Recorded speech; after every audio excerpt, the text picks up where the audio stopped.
relacionado con el ritmo cardíaco, miocarditis, miocardiopatía, periparto, miocardiopatía por estrés o abuso de sustancias, básicamente cocaína. Entonces, resumiendo, tenemos tres tipos de alteraciones de la función ventricular: por enfermedad coronaria, por miocardiopatías o por sobrecarga de volumen. Ahora, esas tres llevan a la disfunción ventricular izquierda. Y en la disfunción ventricular izquierda, la respuesta es que hay vasoconstricción y activación humoral con alteración de las catecolaminas, del sistema renina-angiotensina, arginina, vasopresina, endotelinas y neuropéptidos. Todas estas combinaciones dan disminución sanguínea del flujo sanguíneo en los órganos periféricos y remodelamiento tanto cardíaco como vascular. ¿Qué pasa a nivel del flujo sanguíneo? Al disminuir el flujo sanguíneo a órganos periféricos, es decir, que hay disminución a los músculos periféricos y al flujo sanguíneo renal, a nivel de los músculos se produce acidosis metabólica, lo que origina intolerancia al ejercicio.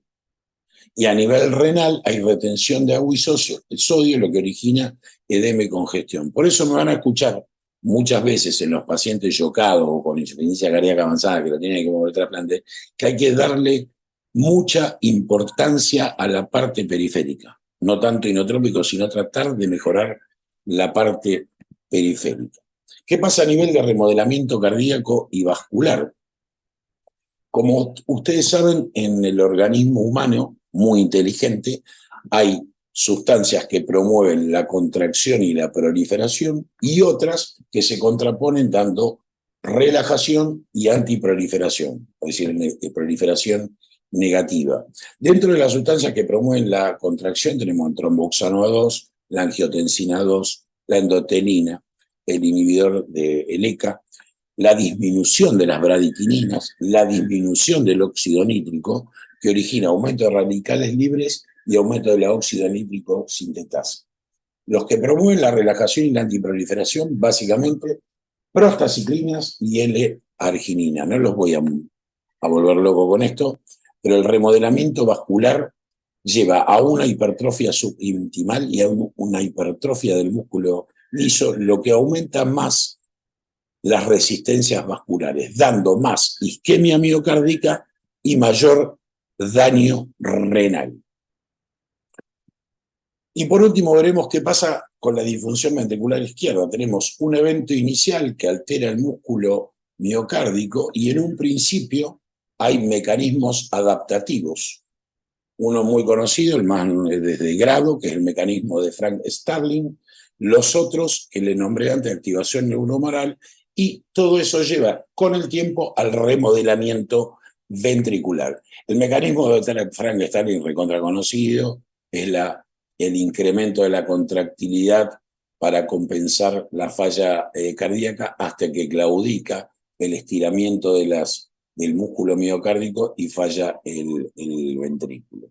De la activación neurohumoral hay diferentes sistemas que están involucrados en el mantenimiento de la homeostasis normal cardiovascular. Esto tenemos el sistema nervioso, el sistema renina-angiotensina-aldosterona, las endotelinas y la vasopresina u hormona antidiurética. Repito, en el organismo siempre hay sustancias vasoconstrictoras y vasodilatadoras. Dentro de las vasoconstrictoras, que están muy aumentadas en la insuficiencia cardíaca, tenemos noripinefrina, angiotensina 1, aldosterona, endotelina, arginina, vasopresina. Y vasodilatadoras tenemos péptidos natriuréticos, bradikininas y el aumento del óxido nítrico. Si vemos el sistema neurohumoral que les nombré, las dos grandes sustancias que resumen todo son la angiotensina 2 y la norepinefrina. Esta sobreexpresión de estas sustancias con el tiempo llevan a hipertrofia tanto periférica como cardíaca, aumento de la apoptosis, que ahora lo vamos a ver, mayor isquemia, arritmias, remodelamiento y mayor fibrosis.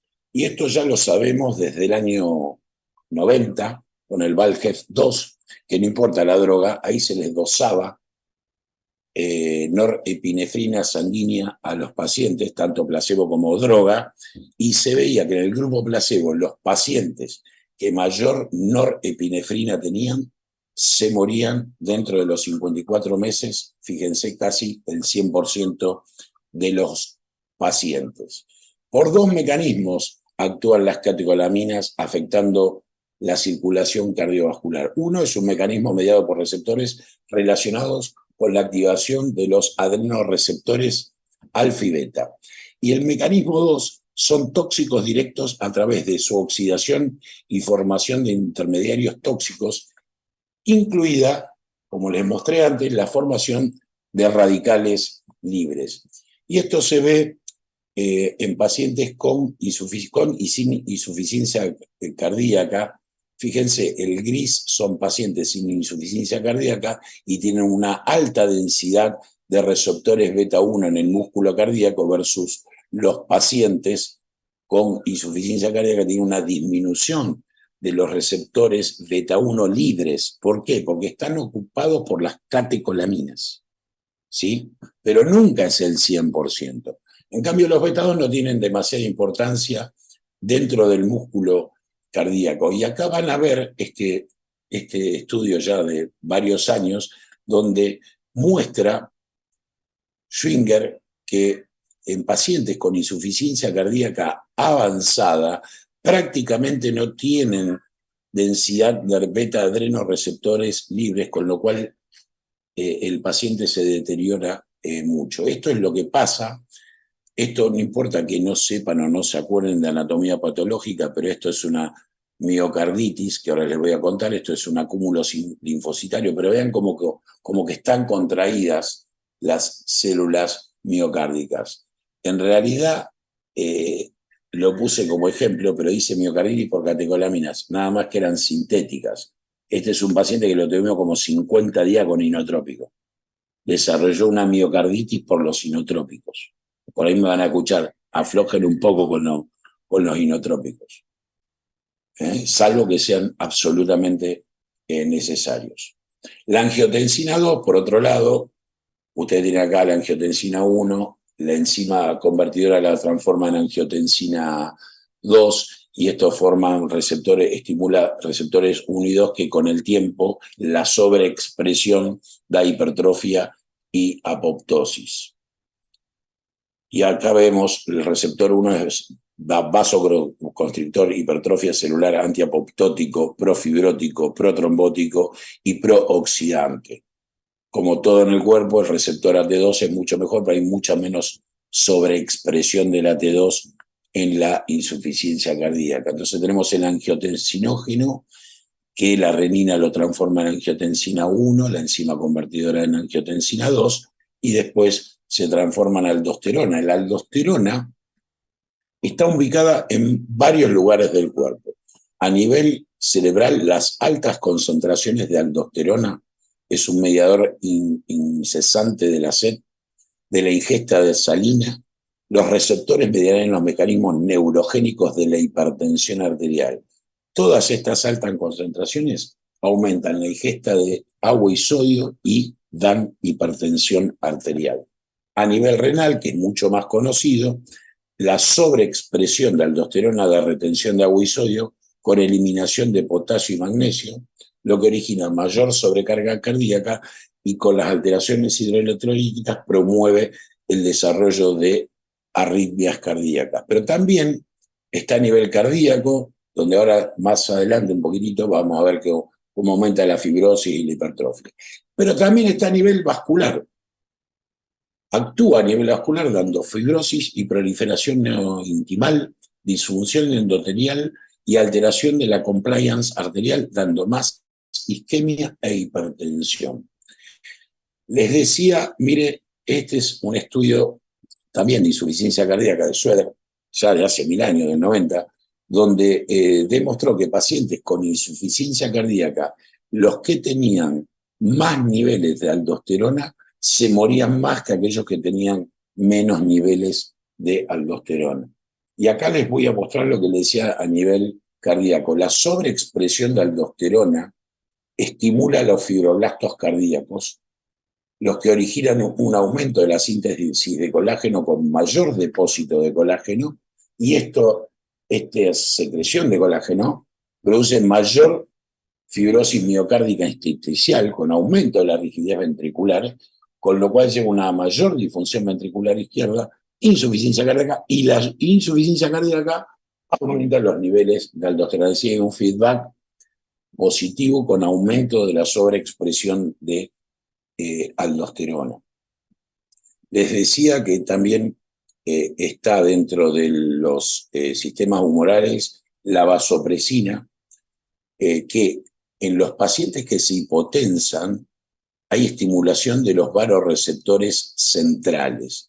Estos estimulan el hipotálamo con disminución de la vasopresina por la glándula pituitaria, y esta disminución da mayor vasoconstricción, tratando de incrementar la presión arterial sistémica, pero estas a su vez estimulan los vasoreceptores y también hay un feedback positivo para aumentar, para disminuir la vasopresina. Hay sustancias, les mostraba, que dan vasodilatación producidas por la capa interna de las arterias, que son los factores de relajación derivados del endotelio, por ahí lo van a ver en el inglés EDRF, que les decía óxido nítrico, bradiquinina, prostacyclinas, pero también hay factores de contracción derivados del endotelio, como la endotelina. Las endotelinas, hay 3 endotelinas, 1, 2 y 3, con 3 receptores. El receptor A, el beta 1 y el beta 2. El beta 1 es el endotelio y el beta 2 y el A están en el músculo liso vascular. La endotelina 1 es un potente inotrópico y cronotrópico positivo que origina mayor hipertrofia miocárdica, injuria miocítica, estimula la secreción de aldosterona y sensibiliza a la parte vascular para la vasoconstricción. Y acá se muestra que el dosaje de endotelina está muy aumentado en los pacientes con insuficiencia cardíaca avanzada. Con respecto a los péptidos, le decía, los péptidos son vasodilatadores, y acá está todo lo que le vine nombrando como vasoconstrictores. Los péptidos hay básicamente 3 tipos, hay algunos más, pero no importa: ANP, BNP y CNP. El que más se está estudiado es el BNP, que aumenta con la sobrecarga ventricular, ¿sí? Remodelamiento ventricular. Esto se da en el tiempo, les decía, evento inicial, dilatación, los mecanismos adaptativos, pero estos mecanismos adaptativos, como les estuve mostrando, siguen agrediendo al músculo miocárdico y a la parte periférica, dando un daño secundario en el tiempo. Y ese daño secundario se denomina remodelamiento. ¿Cómo se define el remodelamiento? Proceso caracterizado por cambios a nivel molecular, celular e intersticial, resultando en alteraciones del tamaño, forma y función cardíaca. Vemos que tanto la sobrecarga sistólica dada por hipertensión o estenosis aórtica, como ejemplo, o la sobrecarga diastólica en un principio dada por la cardiopatía isquémica o la regurgitación, dan hipertrofias, unos concéntricas y otras excéntricas, hasta que se va dilatando. Fíjense, este es el paradigma del remodelamiento. Esta es la zona infartada, pero fíjense cómo se agranda, cómo se va dilatando el ventrículo también a expensas de la zona no infartada. Y acá vemos microscopía electrónica. Esta es una célula miocárdica normal, y este es un paciente ya dilatado post-cardiopatía isquémica. Fíjense cómo están estiradas las fibras por la hipertrofia miocítica post-infarto agudo de miocardio. Y lo que también, y dado por todas las alteraciones neurohormonales, fuera de la zona del infarto o remoto al infarto, hay aumento de la fibrosis en el músculo miocárdico sano. Entonces, la hipertrofia del BI lleva a aumento de la angiotensina 2, de la aldosterona y de las catecolaminas. También origina sobrecarga hemodinámica con estrechamiento de la tensión activa. Y todas sustancias en el tiempo llevan a cambios en la expresión genética que promueven el remodelamiento cardiovascular, ¿sí? ¿Qué significa cambios en la expresión genética? Tenemos, es decir, la apoptosis, que la definición científica es una muerte celular programada en el tiempo. La alteración del músculo miocárdico acelera la apoptosis y hay una rotura de la célula dentro de su interior con la membrana intacta, es decir, hay una fragmentación específica, pero adelantándose en el tiempo de acuerdo a lo que tendría que ser. En cambio, en la necrosis hay disrupción de la membrana y hay una degradación no específica del ADN. Si acá vemos, no sé si se alcanza a ver bien cómo se desarma la célula, cómo esta es la normal, y acá se observa que se agranda la célula y se desarma por dentro, para que se entienda, con ruptura del ADN. Por supuesto que hubo muchos modelos de insuficiencia cardíaca a nivel que también dependió mucho de la medicación que fue apareciendo o analizando la fisiopatología a través de medicación nueva. Pero en 1940 era un modelo de insuficiencia cardíaca cardiorrenal.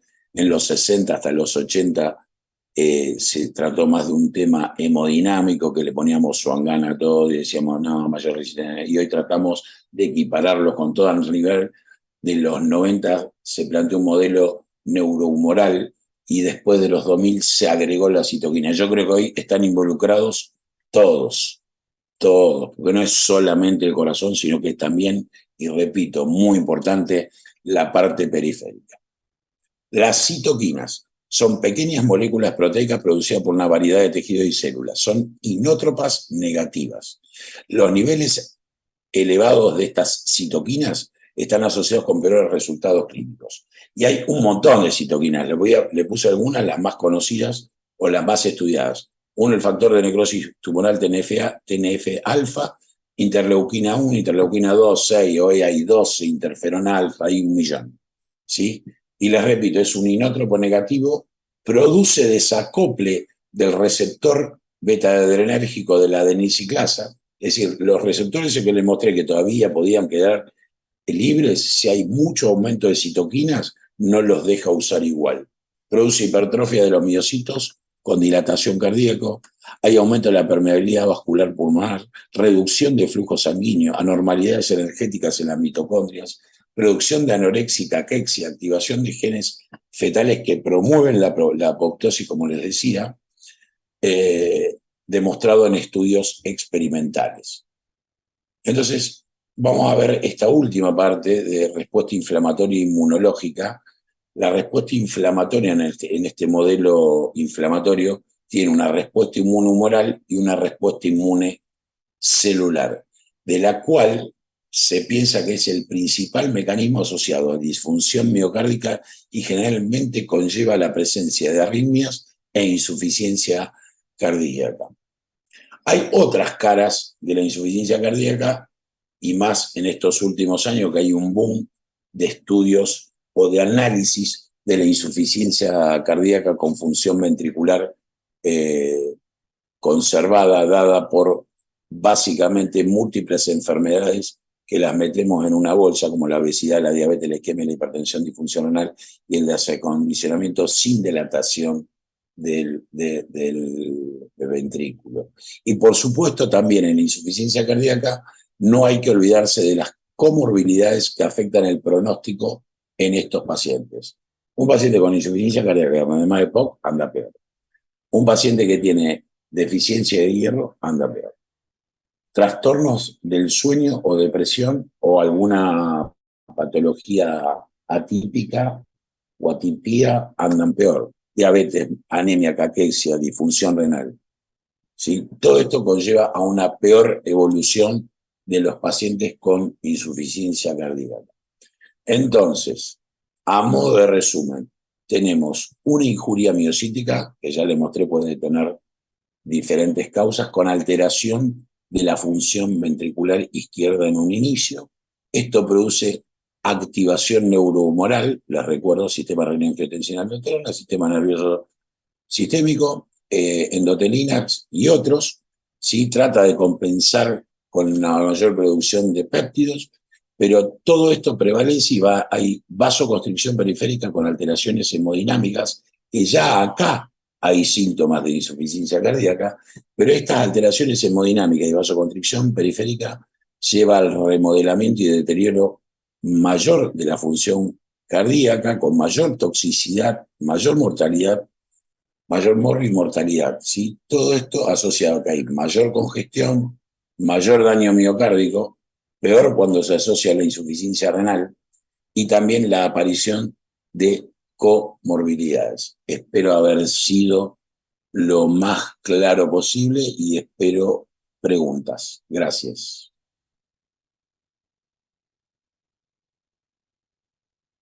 Hola.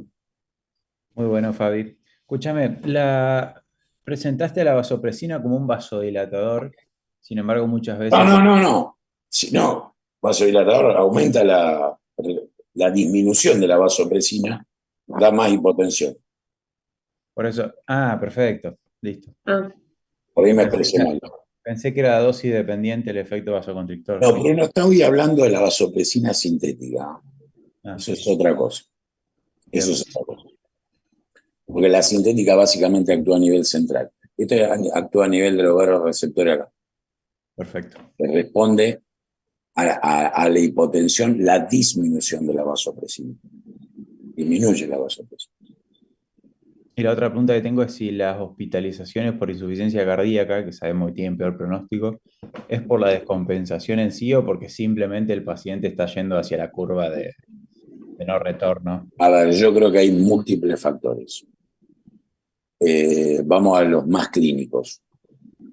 Y más en este momento. Hay mucha gente que o no tiene acceso o se hincha los quinetos de tomar 300 pastillas para la insuficiencia cardíaca mantenido en el tiempo. Mantener un régimen higiénico dietético más o menos adecuado. ¿Sí? Eh, y lo otro muchas veces es porque se asocia a una isquemia o porque evoluciona la enfermedad.